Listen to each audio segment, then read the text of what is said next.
Bonjour Benoît Elbrun. Bonjour. Benoît Elbrun, vous êtes professeur de marketing critique. À l'ESCP Europe, le mot critique est très important. Vous êtes en même temps directeur, vous avez quelques responsabilités, directeur du master marketing et communication. Alors l'une de vos originalités, c'est que vous êtes très transdisciplinaire. Alors vous avez fait de brillantes études de gestion, mais vous êtes en même temps philosophe, spécialiste de sémiotique et pas de sémiologie. La différence entre deux La différence, c'est que la sémiotique s'intéresse à la production du sens, c'est-à-dire comment est-ce qu'on fabrique de la signification, alors que la sémiologie s'intéresse à l'interprétation, ce que veut dire une image, ce que veut dire un texte. Moi, je m'intéresse à la sémiotique, c'est-à-dire à la fabrication du sens et de la signification, ce qui m'a amené évidemment à m'intéresser à la question de la marchandise dont je pense on va parler. Exactement.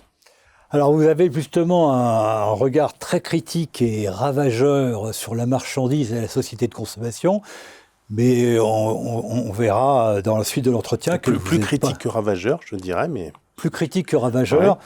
Oui, peut-être plus critique que ravageur, mais critique constructive, puisque vous ne faites pas partie de ceux qui rejettent le capitalisme et qui souhaitent associer la consommation avec une certaine éthique. On va y revenir. Alors, le livre dont on va parler aujourd'hui s'appelle « Mystification marchande ». Pourquoi mystification ? Je pense qu'en fait, c'est un clin d'œil au travail de Marx dans Le Capital, qui a le premier mis en évidence ce qu'il appelait le fétichisme de la marchandise, c'est-à-dire la dimension quasiment religieuse et théologique de la marchandise. Il parle notamment de cette chaise qui se met à danser sur la table. Et en fait, moi, ce qui m'intéresse vraiment dans cette affaire, c'est la dimension religieuse justement qu'on attache au monde marchand, et je dirais même la question théologique, parce que finalement mon travail s'inscrit dans un champ que j'appellerais celui de la théologie économique, c'est-à-dire d'essayer de comprendre comment les structures théologiques et politiques qui ont structuré l'Occident nous permettent de mieux comprendre et de mieux lire la question de la marchandise. Quand vous parlez de structure théologique, vous remontez jusqu'où ? C'est-à-dire que moi, ma thèse... Vous faites référence à la chrétienté.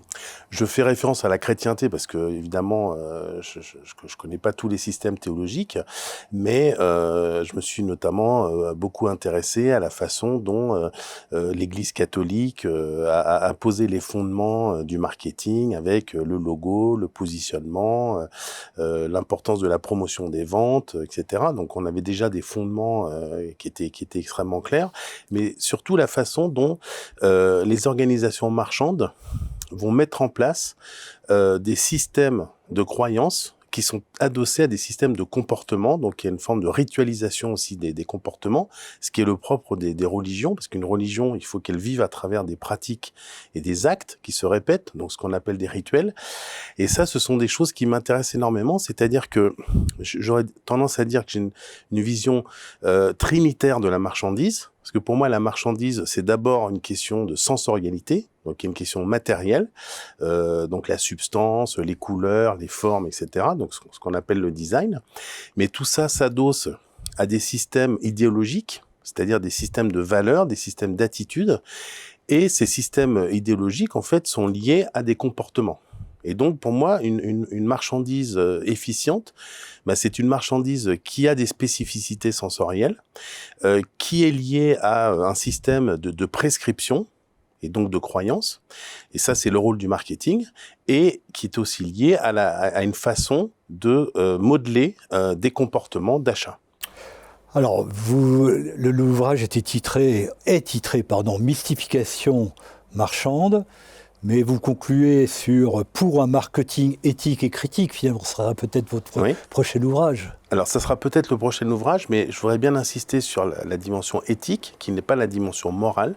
Il n'y a aucun jugement moral dans l'ouvrage. J'ai bien dit éthique. Oui, mais j'insiste là-dessus parce que c'est peut-être pas clair forcément pour le lecteur. Au sens d'Edgar Morin.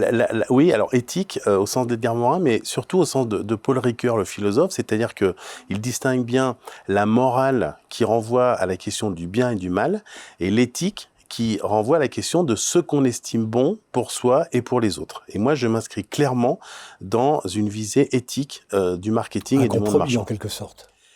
Un compromis, mais surtout pas une compromission. Merci Benoît Heilbrun. Merci à vous. Merci à vous.